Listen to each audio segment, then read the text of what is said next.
नमस्कार दोस्तों,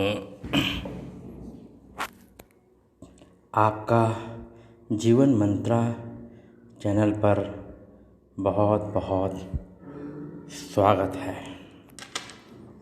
दोस्तों, आज हम इतिहास में शैव धर्म के बारे में पढ़ेंगे, तथ्यवार उसे याद करेंगे, समझेंगे। आप लोगों के कहने पर मैंने अपने नोट से जो निचोड़ निकाला है वो प्रस्तुत कर रहा हूँ। आप देख के भी याद कर सकते हैं और सुनकर भी याद कर सकते हैं। केवल वीडियो सुनने भर से आपको याद हो जाएगा। अगर आप स्क्रीन में सुनना चाहते हैं, जैसा कि आप लोगों का डिमांड था, उसी आधार पर मैं आप लोगों के सामने ये वीडियो प्रस्तुत कर रहा हूँ। तो नोट्स को ध्यान से देखें और सुने।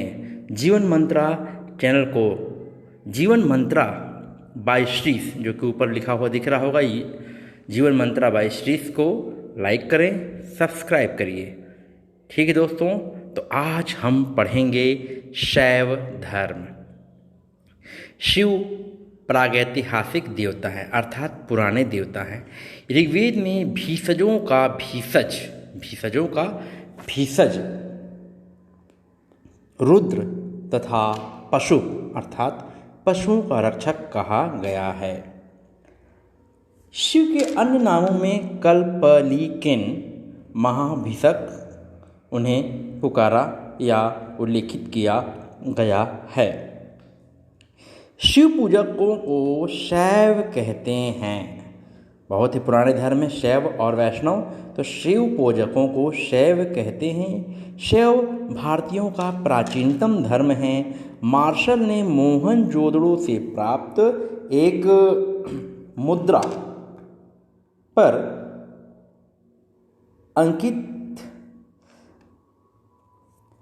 मूर्ति को शिव का प्रारंभिक स्वरूप बताया।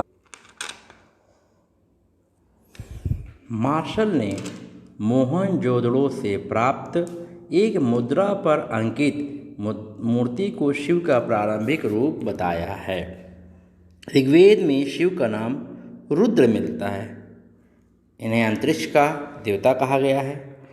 तैत्तिरीय संहिता जो कि उत्तर वैदिक काल में है, शिव का नाम मिलता है। अथर्ववेद में श्वेताश्वर तथा श्वेताश्वर उपनिषद में इनका नाम महादेव भी उल्लेखित है। रुद्र की पत्नी रूप में हम पार्वती का नाम मिलता है, जो कि उल्लेखित है तैत्तिरीय आरण्यक में। दक्षिण भारत में शिव का एक नाम विरूपाक्ष मिलता है। विरूपाक्ष देखिए दोस्तों, आगे कृष्णा नदी के दक्षिण में अवस्थित पूरी वसुंधरा मतलब पूरी धरती से मतलब है। यहाँ पूरी धरती विरूपाक्ष देवता की मानी जाती है। कृष्णा नदी के दक्षिण में अवस्थित पूरी वसुंधरा अर्थात पूरी धरती, संपूर्ण धरती, पूरी जमीन विरूपाक्ष देवता की मानी जाती है। यजुर्वेद के शतरुद्रीय सूक्त में शंकर तथा शिव का नाम उल्लेखित है। अथर्ववेद में इन्हें महादेव तथा व्रात्यों का स्वामी कहा गया है। मत्स्य पुराण में प्रथम लिंग पूजा का उल्लेख मिलता है। तो बहुत इंपॉर्टेंट दोस्तों कि प्रथम लिंग पूजा का उल्लेख कहाँ मिलता है, तो आपको याद रखना है कि मत्स्य पुराण में प्रथम लिंग पूजा का उल्लेख मिलता है। आगे चलिए, महाभारत के अनुशासन पर्व में भी लिंग पूजा का उल्लेख मिलता है। तो प्रथम उल्लेख कहाँ मिला? मत्स्य पुराण, और दूसरा उल्लेख और बाद में जो उल्लेख हुआ है वो है महाभारत के अनुशासन पर्व में, अर्थात काफ़ी प्राचीन है लिंग पूजा। भगवान श्री कृष्ण ने शिव को विश्व की आत्मा कहा है। शिव की प्राचीनतम मूर्ति मद्रास अर्थात चेन्नई के पास इम्पॉर्टेंट है रेनीगुंटा में प्रसिद्ध गुडिम मल्लम लिंग के रूप में प्राप्त हुई है। विष्णु कुंडिन शासकों के अभिलेखों में शिव को श्री पर्वत स्वामी कहा गया है। शैव धर्म का विकास देखते हैं। ऋग्वेद में रुद्र की बात दो स्वरूपों में होती है, संहारक और सौम्य, अर्थात एक बहुत ही क्रोधी है और वो दुश्मनों का राक्षसों का संहार करता है, दूसरा है कल्याण अर्थात सौम्य रूप। तो उत्तर वैदिक काल में रुद्र को विनाशक और शिव को शांत कल्याण रूप बताया गया है। रुद्र का प्रभाव बढ़ता ही जा रहा था और बाद में भव और शर्व नाम की देवताओं का विलीन भी रुद्र में हो गया, ऐसा अथर्ववेद कहता है। श्वेताश्वर उपनिषद में कहा गया है, न सत है न असत है, मात्र शिव है। शतपथ ब्राह्मण में कहा गया है, प्रजापति द्वारा रखे गए 4 नाम विध्वंसकारी हैं और ये नाम हैं रुद्र, शर्व, उग्र, अश्नि। और कल्याणकारी नाम जो हैं, कल्याणकारी नाम देखिए, भव, पशुपति, महादेव और ईशान, ये कल्याणकारी नाम है। अर्थात 4 नाम बताया गया है शतपथ ब्राह्मण में। रुद्र नाम पर यजुर्वेद में बल दिया गया है। रुद्र को कीवी अर्थात विध्वंसक व दौर्वात्य, देखिए लिखा है दौर्वात्य, रकार को हमेशा पहले पढ़िए, दौर्वात्य कहा गया है। दौर्वात्य का अर्थ उच्छृंखल है।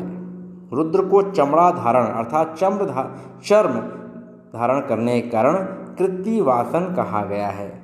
रुद्र को चित्रेश्वर, गिरी अर्थात पर्वत में निवास करने के कारण गिरित्र, गिरिचर, गिरिशय, इस सभी में गिरी का अर्थ पर्वत ही है और कहा गया है। इनके अन्य नाम मान लीजिए। आगे चलते हैं। शिवतर, शिव, शंकर आदि नाम शतरुद्रीय स्रोत में मिलता है।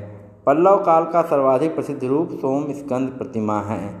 यहाँ शिव के साथ उमा स्कंद को शामिल कर सोम स्कंद प्रतिमा का निर्माण होता था। दक्षिणामूर्ति, यह रूप दक्षिण भारत में प्रसिद्ध है, जिसमें वे सार्वभौम शिक्षक गुरुपद में पदासीन हैं। राजराज को शिव के दक्षिणामूर्ति के रूप में प्रसिद्ध उपासक दिखाया गया है। यह बात बृहदेश्वर मंदिर या राजराज मंदिर की दीवारों पर उत्कीर्ण है। कल्याण सुंदर प्रतिमा, अब देखिए कल्याण सुंदर प्रतिमा का जो जिक्र है वो आगे चलते हैं। कल्याण का ही काफ़ी प्रतिमाओं का जिक्र है। कल्याण सुंदर प्रतिमा शिव विवाह संबंधी ये प्रतिमा है। रामायण में शिव से संबंध अनेक कथाएं जैसे विषपान, गंगावतरण, मदन दहन, मदन अर्थात वो आपके मदन उनका कहा नाम है, कामदेव का नाम, मदन दहन, भगवान शिव के त्रिनेत्र से जिनका दहन हो गया था उनके बारे में ये रामायण में उल्लेख है। शिव पार्वती विवाह, स्कंद का जन्म आदि। स्कंद कार्तिकेय को कहते हैं। रामायण में शिव को ह और वृषध्व उपाधियों से विभूषित किया गया है। रामायण में नंदी का भी नाम का उल्लेख है। हरिहर की मूर्ति, हरि अर्थात विष्णु, हर अर्थात शिव, हरि अर्थात विष्णु, हर अर्थात शिव की मूर्ति, हरि अर्थात विष्णु एवं हर अर्थात शिव, मतलब आधा आधा स्वरूप जो है इन दोनों के रूप में हरिहर की मूर्ति कही गई। ये जो मूर्ति है बादामी की गुफाओं में प्राप्त हुई है।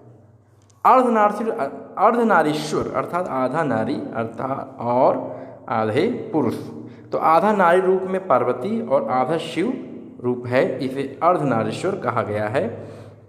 यह प्राचीनतम प्रतिमा मथुरा कला शैली में मथुरा से प्राप्त हुई है। भिक्षाटन मूर्ति, शिव की मूर्तियों में यह भी प्राप्त हुआ है। बस जानकारी के लिए रखिए। आगे चलते हैं। त्रिपुरांतक शिव प्रतिमा। त्रिपुरांतक मतलब पुरों को, महलों को जो अंत कर दे, अर्थात त्रिपुरों को। इस स्वरूप में शिव ने एक तीर से असुरों के 3 नगर दुर्गों अर्थात 3 पुरों का संहार किया था, इसलिए इसको त्रिपुरांतक प्रतिमा, शिव प्रतिमा कहा गया है। आगे चलिए दोस्तों, राज प्रथम ये चोलवंशी था।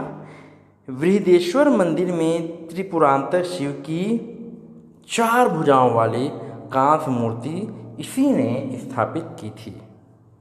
आगे चलते हैं, महाभारत में शिव की उपासना मानव रूप व लिंग रूप दोनों में है। महाभारत में देखिए शिव की उपासना लिंग रूप में भी है और मानव रूप में भी है। कापालिक रूप का भी उल्लेख आपको महाभारत में मिलेगा।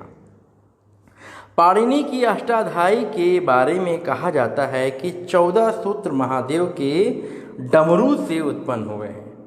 पौराणिक युग में शिव की महत्ता परम ब्रह्म के रूप में हुई है। पौराणिक युग में शिव की महत्ता परम ब्रह्म के रूप में हुई है। तो दोस्तों, शिव धर्म या शैव धर्म से संबंधित बहुत सारे तथ्य मैंने आपके सामने रखे हैं। इसके बावजूद यदि कुछ और तथ्य होंगे तो मैं उसे अगले वीडियो में ज़रूर ऐड कर दूंगा। अभी इसके बाद हमको वैष्णव धर्म पढ़ना है, उससे पहले मैं आपको शैव धर्म संबंधी सारी बातों को ऐड कर दूंगा। आप इसे सुनिए और आप www.youtube.com/जीवन मंत्रा बाय श्रीश में सर्च कर सकते हैं और इस यूट्यूब चैनल को आप लाइक कीजिए, हो सके तो शेयर कर दीजिए, कमेंट कर दीजिए और सब्सक्राइब अवश्य करिए ताकि मैं और वीडियो को बना सकूं और आपके सामने प्रस्तुत कर सकूं।